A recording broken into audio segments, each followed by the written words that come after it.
Hello everybody and welcome back to Banjo-Kazooie versus, we're going to be doing Trove Cove. Oh jeez. When I was editing this one, I left the audio for my Nintendo 64 gameplay, so I guess I just won't be listening to the music of this level, which shouldn't be a problem. This is the beach level. This used to be like one of my least favorite levels, but that was before I could even find half the levels in the game. This is a really easy level to do now. Yeah, we got Nipper. This is his beach, and we're gonna fucking tell him who's the boss by jamming him in the eye, you know? He has a set pattern of flipping twice with both hands in the same pattern. Just so you have to be like close enough, yet far away enough to not get nipped, and also be able to poke him in the eye before he does another cycle. Pretty easy, and then right behind the shell is a Mumbo token, so don't forget that if you are trying to get the Mumbo tokens. Apparently, so the game was like in a rush at the very end of development, so they were planning to have it be like so that you beat the game and there's like a special ending, and you have to collect all of the every single Mumbo token that you haven't collected yet to finish that ending. But I think there's like one, maybe two Mumbo tokens in this game where if you miss them, you can't go back for them at all. They're just in locations where if you activate a certain event, then you can't get them ever again. I only know where like one of them is, so it could just be that only one, and that's many levels from now. Treasure Trove Cove has a pirate ship in the middle, and it's this is like the main area kind of, because if you can find this area, then you're like, okay, I think I know where every other location on the map is. Swimming here is kind of a pain in the ass because the camera is different than what you're used to. A lot of people complain about swimming in Nintendo 64 games and all that, but it's like, once you know the controls for swimming, it's really not an issue. I mean, like maybe like the rhythmic tapping of the button to like get the little speed boost kind of swim.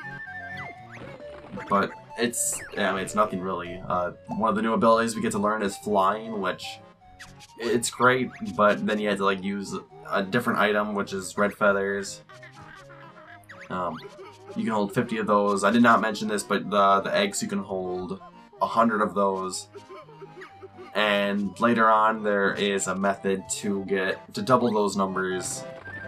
I'm not going to be doing that because I didn't do it on the original run, I don't think, and they're only really helpful for the final boss, or if you're speed running and are using a very specific amount of each item. Which I'm not at that point where it's like, okay, you only need to have 17 eggs for the next 4 levels, but make sure you grab like 5 on this level because they're like right on your path. No, I'm not doing that. That's not how I speedrun. Yep, so on this pirate ship you have to get 2 things of gold. I really don't know what you want to call them. Bars of gold, but they're stacks of bars of gold. As a Mumbo token in this one. Yeah, so once you get 2, you can bring them to the hippo pirate Blubber, I think his name is. Burps when he talks. Yeah, so bring him as gold, and you'll get a piece of gold yourself in the form of a jigsaw piece. Jiggy. But I think it's really cool how like they split this into the 2 parts. The little speedrun tactic there, apparently. Doing a ground pound elevates you a little bit. I used it to get one of the honeycombs on the last episode, and then yeah, you can use it to get out of that passage without having to do a backwards flip, and it's somewhat faster. I don't want to say significantly, but I guess if you were to look at the frame data, it probably is significantly faster. I don't know why I did a backward flip there. I'm still kind of trying to get used to the Xbox controls because I don't know, I feel like growing up with the Nintendo 64 controls, it was just so convenient, like how the controls were set up, and now they just like remove. I mean, they did what they could with the fact that the Xbox got rid of technically 2 buttons, but like, you know, 4 buttons on the Nintendo 64 controller became a joystick. But that joystick then has like it just screws up everything with the Xbox controls. This other move that I'm learning here is like a super jump, but you have to be standing on this pad to get it, or to do the super jump. It's mostly just used to get to like some out of reach places that like if you can't fly, I don't know. No, like I'm glad it exists, but it's really not super useful. I always thought it was weird how like the pad looks like a dinosaur like claw instead of a. I mean, like I know it's supposed to be like a bird talon, but that's not what it looks like to me. It never looked like that. It always looked like a dinosaur. And yeah, there's fall damage in this game. Believe it or not, I hate fall damage. I think in the sequel, Banjo-Kazooie, it's like you can unlock some like cheats or hacks or whatever you want to call them, and one of them is to like just prevent fall damage.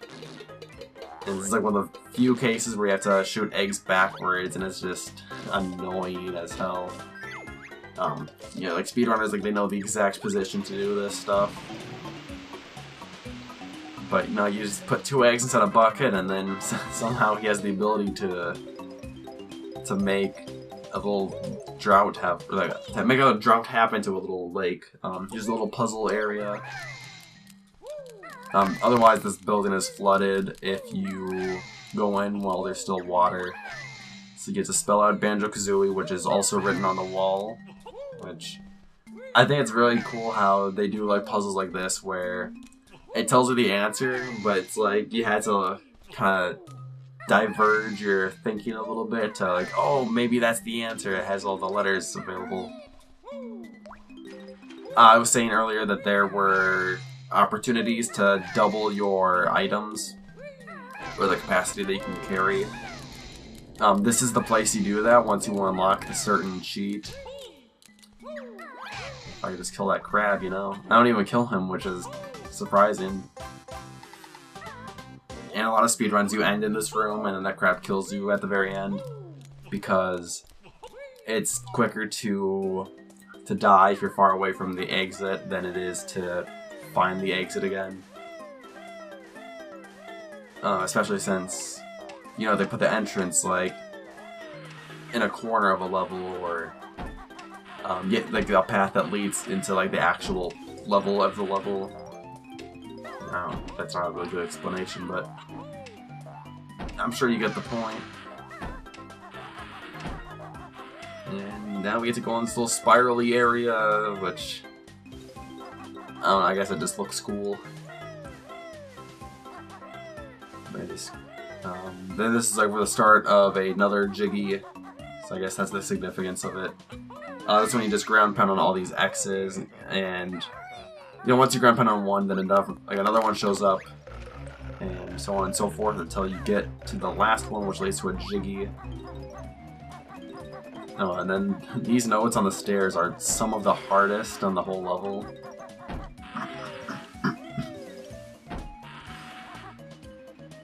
Because, I don't know, it's like really easy to fall off, or just like the characters to just like loop around the note because of the different slopes of the stairs. So, oh, and I didn't mention this last time. So like I did mention that I recorded using a Nintendo 3DS, and I would have to, I had a little thing I called pause time, which just be like the game, and then hit stop recording on my 3DS, and then hit record again, so I could get that very last, or like so I can continue the video. And I didn't really care about editing out that little part, and then I had to like mention that I was pausing every time because, I don't know, that's just a thing that like new people recording do. Otherwise, you know, like more, like people do like seamless like editing, even though like you can clearly tell there was a cut, but like they don't mention it because it doesn't need to be mentioned. is the first honeycomb for the Xbox version, and then Snackers the Shark is nightmare fuel. Holy shit. Jeez, like, I didn't mention this at the very beginning of the level. There's a Jinjo under the water, and you're like, oh, that's an easy one. Like, let me just go in the water and grab him, and then the fucking shark comes and wants to kill you, and he only takes one thing of health, but that's like still terrifying. This game like scared me a lot as a kid. I don't know why I still enjoyed playing it so much. You know, like one example that is like that is like Courage the Cowardly Dog, the cartoon. I thought that show was like super weird and creepy and stuff, and it totally turned me away from wanting to watch it. And then I think like as I got older and the more I watched it, the more I liked it. Now it's one of my all-time favorite cartoons. And like this game, it's one of my all-time favorite games.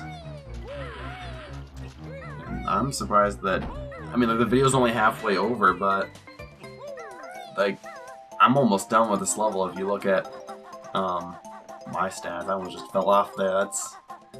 It's always annoying if you like fall off of higher levels of the game, or like higher areas.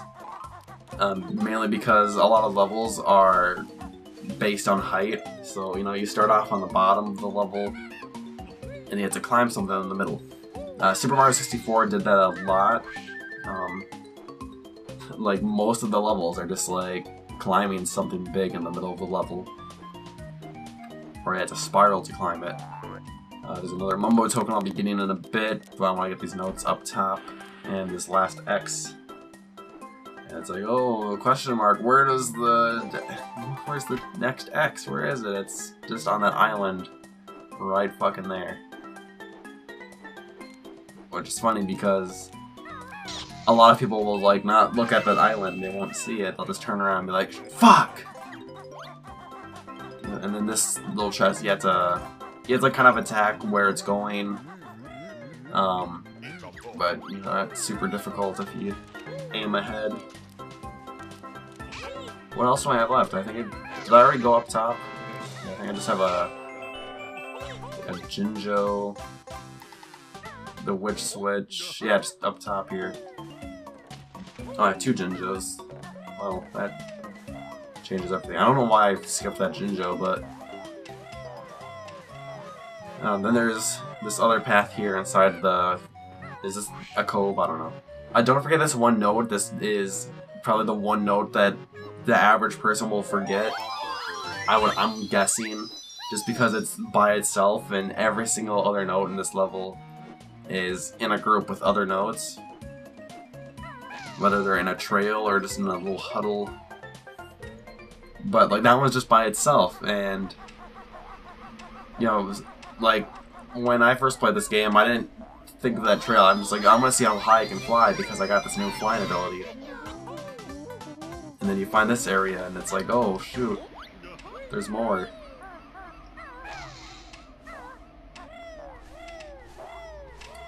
But yeah, there's 5 notes left, 1 Jiggy left. Don't forget the Witch Switch. I was just about to skip that or something.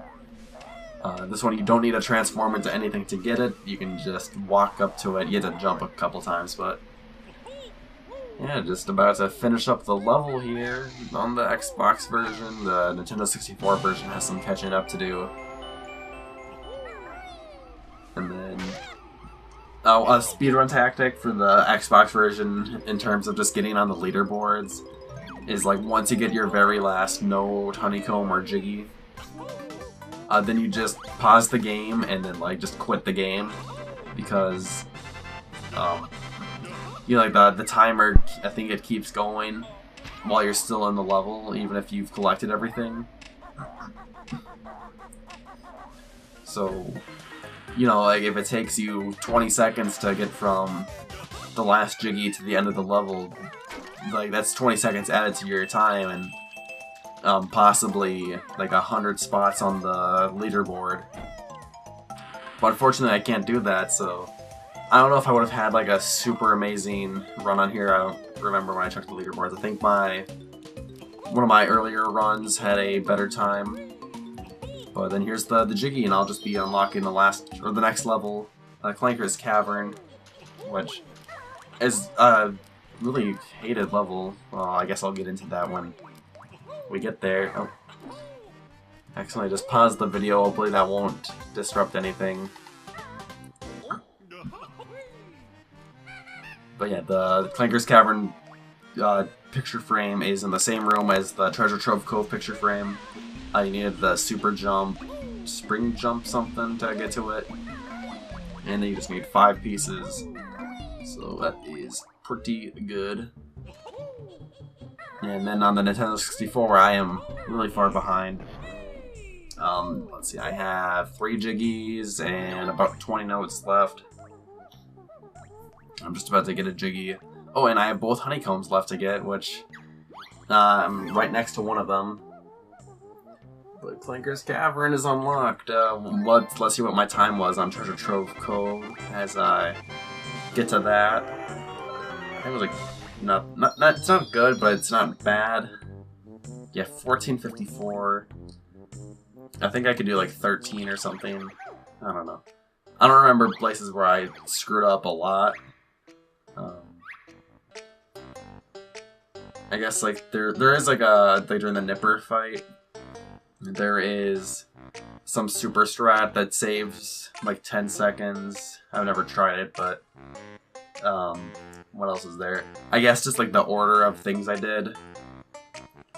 And I screwed up getting like one of the Jiggies, and I had to swim and like past the honeycomb piece again. But you know, we're getting there. I'm trying to figure out what my last 2 Jiggies are, because I already did the lighthouse stuff. I remember seeing. Yeah, I had to get the treasure, and then I had to get the honeycomb, which is right by the treasure. I don't know what to talk about now. Amiibo collecting is going to be coming back again. Let's see, like the last time I got an Amiibo was... oh, when Kirby's Planet Robobot came out. I got like the Waddle Dee, and then before that I got a few in like March when I was like trading in for some... I was trading some Amiibo I didn't want anymore for new ones I wanted, like the Splatoon one. Like, there was like a Splatoon one, and then Lucas and one of the Animal Crossing guys. I think GameStop's been improving their trade-in stuff lately. It could just be that I was just used to be trading in like crappy Game Boy games and GameCube games that nobody wanted. So I'd only be getting like $2 or $3 off of them. But I think I was also doing cash instead of in-store credit. Of course, they're gonna give you more for in-store credit because that guarantees that they will be coming back. That you'll be coming back to them. And you know, I did in-store credit on the Amiibo because I was gonna get Amiibo that same night. It already happened, but there was, I mean, not yet when I'm recording this. Best Buy and it looks like Toys R Us have been doing pre-orders to like Amiibo that haven't been like produced for like the past year, or like when they were produced and like a restock, they were really small numbers. Like Gold Mario was a big one. Both of those stores are gonna be getting him, and he was available for like 1 day at Walmart exclusively, and after he sold out, it's like he's not like a super like rare Amiibo. So I'm hoping I can get that. Guess I'll be posting on Twitter if I did. Lucina, which was also probably one of the top like 4 rarest now. Like Lucina and Robin had really poor stock when they came out. And then I'll be able to get Lucina at Best Buy, or have gotten her. Since I really got into Fire Emblem lately, so with Fire Emblem Fates.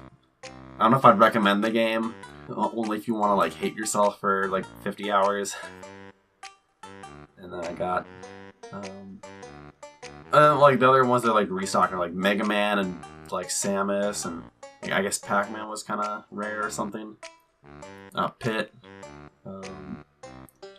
You know, I don't really care about those characters. They had plenty of opportunities to get all of them if I wanted them. But, you know, like other people waited, like, oh, I'll just wait for it to be on sale. And now, I don't know how these amiibo are going to turn out, but amiibo have just been like, if you wait like 3 or 4 months, you can get them for like half the price. And other places are like, if you order them from a Japanese website, you can get them for like $2. Like shipping costs more than the amiibo does. And I have like 3 notes left. Where are they on the Nintendo 64 version? Oh, there they are, right towards the end of the level. It's like I planned that shit. Oh. I have to do a pause time again. I don't know. I feel like I just did one earlier. No, that must be a mistake. What am I doing here? 2027? Is that what that said? Man, when I started talking, I wasn't like sick feeling. Now my nose is running, but I have to keep talking for the sake of this video. And why aren't you going up the other side? I didn't train you to do this. You know for a fact that the cannon spat out the Jiggy. You must climb onto the other cannon while that crab chases you to your death. Yeah, and that's going to be the episode once I also unlock Clanker's Cavern. So feel free to leave a like because it will help the channel grow. You can subscribe to get updates on my uploads as soon as they happen. And these episodes will be regularly scheduled on Sundays. So if you want to subscribe for that option, or there's a good chance you're already that you're seeing this and it's been like a year because YouTube and all of its shenanigans. But yeah, Clanker's Cavern's coming up next episode. I have an amazing run on the Xbox version. I had a new personal best, which pisses me off because there were so many things I felt I did wrong. But until then, see you next time. And clank it out. Treasure Trove Cove, yeah.